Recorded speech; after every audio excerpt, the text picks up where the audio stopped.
In this incubator of reality, all things are possible. From our personal success, abundance, and healing, to our failures, our lack, and disease, everything from our greatest fear to our deepest desire begins in this soup of quantum potential. It's through our reality makers of imagination, expectation, judgment, and prayer that we galvanize each possibility into existence. In our beliefs of who we are, what we have and don't have, and what should and shouldn't be, we breathe life into our greatest joys as well as our darkest fears. Professor John Wheeler, a Princeton University physicist and a colleague of Einstein's, offers a radically different view of our role in creation. In terms that are bold, clear, and graphic, Wheeler says, quote, "We had this old idea that there's a universe out there, and here is man, the observer, safely protected from the universe by a 6-inch slab of plate glass," end of quote.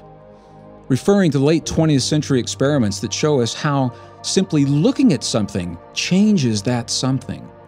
Wheeler continues, "Now we learn from the quantum world that to even observe so minuscule an object as an electron, we have to shatter the plate glass. We have to reach in there. So the old word observer simply has to be crossed off the books, and we must put in the new word participator." What a shift.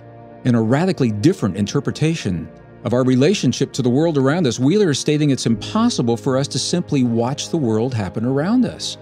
Experiments in quantum physics do show, in fact, that the act of us simply looking at something as tiny as an electron, just focusing our awareness upon what that electron is doing for even an instant in time, changes the properties of that electron while we're looking. The experiment suggests that the very act of observation is an act of creation unto itself, and that consciousness is doing the creating. These findings seem to support Wheeler's proposition that we can no longer think of ourselves merely as onlookers who have no effect on the world that we're observing. Well, to think of us participating in creation, rather than simply passing through the universe during the brief period of a lifetime, requires a new view of what the universe is and how it works. Groundwork for precisely such a view was the basis of a series of books and papers by another Princeton physicist and a colleague of Einstein. His name was David Bohm. Before his death in 1992, Bohm left us two pioneering theories that offer a very different, and in some ways a nearly holistic view of our role in the universe. Though the words of the theories themselves may sound technical, when we really understand what the words are saying, the principles are actually very, very simple. The first of Bohm's theories was an interpretation of quantum physics that set the stage for his meeting and his subsequent friendship with Albert Einstein. It was the theory of Bohm's paper that opened the door to what he called the creative operation of underlying levels of reality. In other words, Bohm believed that there are deeper or maybe higher levels of creation that hold the blueprint for what happens here in our world. And it's in these subtle levels of reality that he believed our physical world actually begins. Well, the second theory was an explanation of the universe as a single, unified system of nature with everything connected in ways that maybe aren't always so obvious.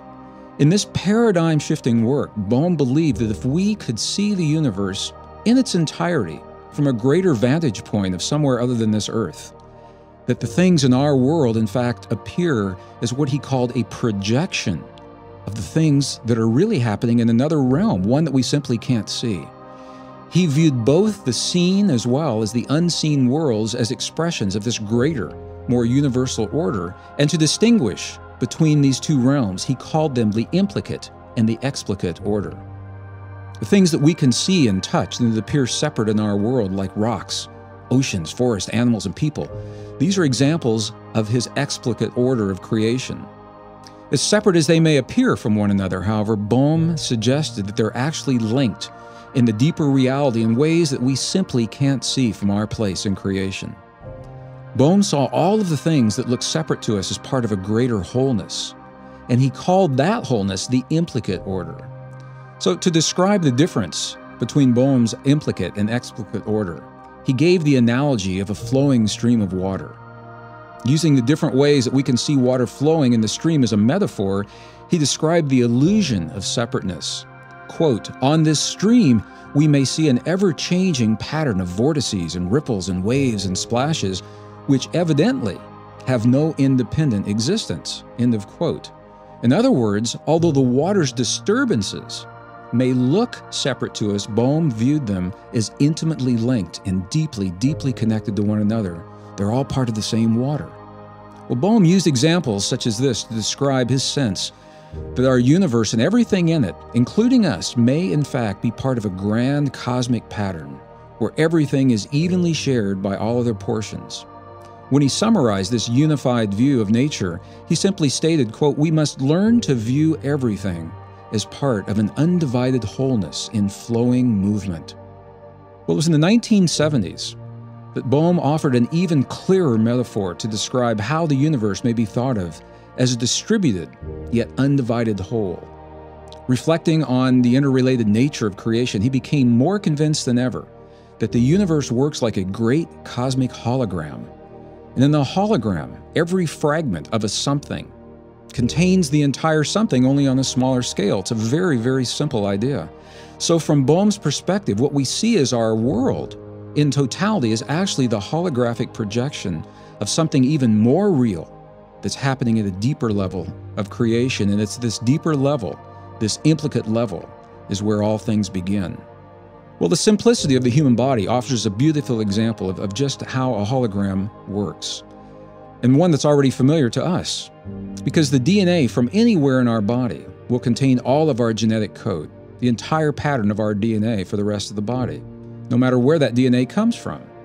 So whether we sample our hair or finger or blood or the genetic pattern for the rest of our body, it's always in the same code. It's always the same. So just as the universe is constantly changing from the implicate to the explicit, the flow of the unseen to the seen is what makes this flow of creation work. It's this constantly changing nature that John Wheeler had in mind when he described the universe as a participatory universe, one that's unfinished, constantly is responding to changes in consciousness. Well, interestingly, this is precisely the way that the ancient traditions of the past suggested our world works. From the Indian Vedas, believed by some scholars to date to 5,000 years BC, to the 2,000-year-old Dead Sea Scrolls, a general theme seems to suggest that the world is actually the mirror of things that are happening in a higher realm, in a deeper reality, a place that we simply cannot see from where we are in our world. Commenting on the new translations of the Dead Sea Scroll fragments, for example, known as the Songs of the Sabbath Sacrifice, the translators summarize the content by saying precisely this. The scroll actually says, what happens on earth is but a pale reflection of that greater ultimate reality. So the implication of both the ancient texts and quantum theory, they're the same. It's that the unseen world is the place where we create the blueprint for our relationships, our careers, our success, failures of the visible world. From this perspective, the divine matrix works like this great cosmic screen that allows us to see the energy of our emotions and our beliefs, all of our anger, hate, and rage, as well as our love, compassion, and understanding. All of that energy is projected in the physical medium that we call life. And just as a movie screen reflects the image of whatever or whoever has been filmed without judgment, the divine matrix appears to do precisely the same thing. It provides this neutral surface for our inner experiences and our beliefs to be seen in the outer world. Well, sometimes consciously, often not, we show our truest beliefs of everything from compassion to betrayal through the quality of the relationships that we find surrounding us. So the first key in our exploration of the divine matrix is to simply summarize what it does. The divine matrix is the container that holds the universe. The divine matrix is the bridge between our inner and our outer world, between all things. And the divine matrix is the mirror that shows us what we've created. The matrix does all of these things at the same time. In other words, we're like artists expressing our deepest passions, fears, dreams, and desires through the living essence of a mysterious quantum canvas. Unlike a conventional artist canvas, however, which exists in one place at a given time, our canvas is the same stuff that everything is made of. It exists everywhere, and it's always present. To get an idea of our relationship to the divine matrix, it may be helpful to think of it as a really big cosmic blanket, one that begins and ends in the realms of the unknown and covers everything in between. The blanket is many layers deep, and it's everywhere all the time. It's already in place. Our bodies, our lives, and all that we know exist and take place within the fibers of this blanket. From our watery creation in our mother's womb to our marriages, divorces, friendships, and careers, all that we experience may be thought of as wrinkles in this cosmic blanket. From a quantum way of seeing the world, everything from the atoms of matter and a blade of grass to our bodies, the planet, and beyond may be thought of as a disturbance in the smooth fabric of our space-time blanket. Well, perhaps it's no coincidence then that ancient spiritual and poetic traditions have always described our existence in precisely the same way. The Vedic traditions, for example, describe a unified field of what they call pure consciousness that bathes and permeates all of creation. In these traditions, our experiences of thought, feeling, emotion, and belief, and all the judgment they create are viewed as the disturbances. They're interruptions in a field that would otherwise be smooth and motionless. In a similar fashion, the ancient 5th century text, the Ming, describes the properties of an essence that is the blueprint for everything in creation. In this text, it's called the Tao. And just as we see in the Vedic scriptures, it's ultimately something that's beyond description. The Tao is everything. It's all that is. It's the container of all experience as well as the experience itself. The Tao is described as perfect, quote, like vast space, where nothing is lacking and nothing is in excess, end of quote. According to the Ming, it's only when we disturb the tranquility of the Tao through our own judgments that its harmony eludes us. When the inevitable does happen and we find ourselves enmeshed in human feelings of anger and separation, the Ming offers a guideline to remedy that condition as well. It simply says, quote, to come directly into harmony with this reality, just simply say when doubt arises, not to. In this not to, nothing is separate, nothing is excluded, end of quote. Well, I admit that while thinking of ourselves as a disturbance in a field of energy may take some of the romance out of life, it also gives us a powerful way to think of our world and ourselves. If we want to create new, healthy, and life-affirming relationships, bring healing and romance into our lives, or peaceful solution into the Middle East, for example, we must create a new disturbance in this field, one that mirrors our desire. We must create a new wrinkle in the stuff that everything is made of in our cosmic space-time blanket. Well, the key to tapping the awesome power of this divine matrix lies in our ability to embrace the 4 landmark discoveries that link it to our lives in what now is an unprecedented way. The first discovery is that there's a field of energy that connects all of creation. The second discovery is that this field plays the role of a container and a bridge and a mirror for the beliefs within us. The third discovery is that the field is said to be non-local and holographic. And as complicated as those sound, they're very simple terms. In other words, every part of this field is connected to every other part, and each piece individually mirrors the entire pattern, only on a smaller scale. And we'll talk about those more as we go through this book.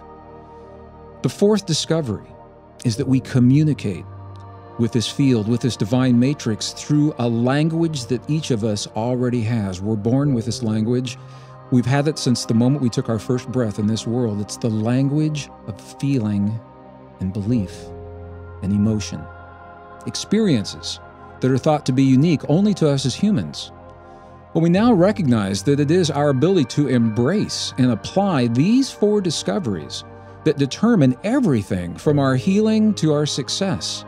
Ultimately, even our survival as a species may be directly linked to our ability and our willingness to share the life-affirming practices that come from a unified worldview and our understanding that begins with the blueprints in the divine matrix. Well, when we look at our lives from the viewpoint that everything is already everywhere all the time, the implications are so vast that for many they're hard to grasp. It's precisely because of our universal connection that we're empowered to support and share and participate in life's joys and tragedy anywhere, anytime. So how do we make use of such a power? Well, the answer to that question begins with our understanding that there really is no here and there, then and now. From the perspective of life, as a universally connected field of energy, here is already there and then has always been now. Ancient spiritual traditions remind us that in each moment of the day, we make choices that either affirm or deny life in our bodies. And within each moment, we choose to nourish ourselves in a way that supports or depletes us. We choose to breathe deep, life-affirming breaths or shallow, life-denying breaths. We choose to think and speak about other people in a way that is either honoring or dishonoring. Well, through the power of what scientists now refer to as our non-local holographic consciousness, each of these seemingly insignificant choices that we all do every day, they have consequences that extend well beyond the place and the moment of our lives where we make them.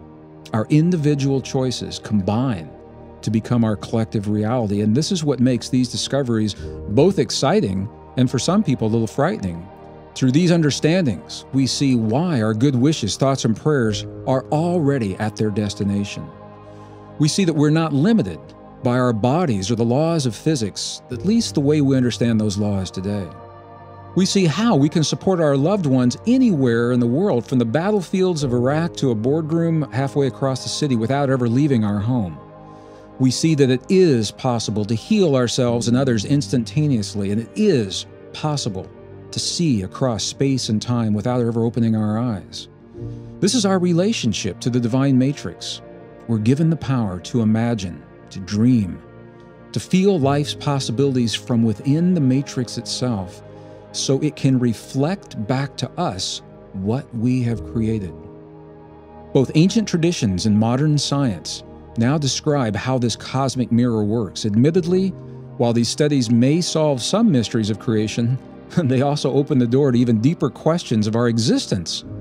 We clearly do not know all there is to know about the divine matrix. Science does not have all the answers.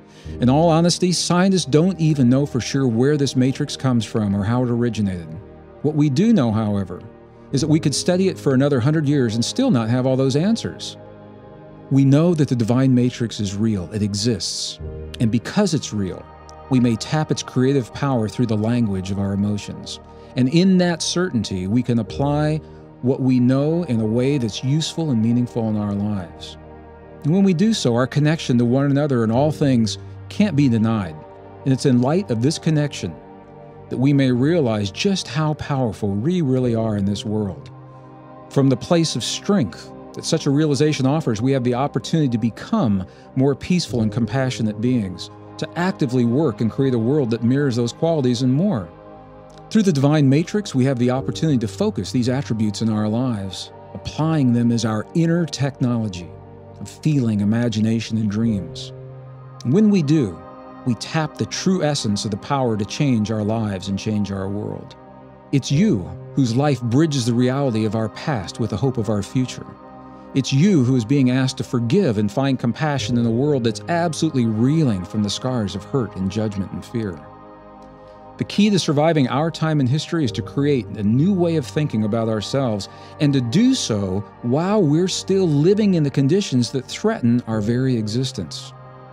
Ultimately, we may discover that our ability to understand and apply the rules of the divine matrix hold the key to everything from our deepest healing, our greatest joys, and even our survival as a species.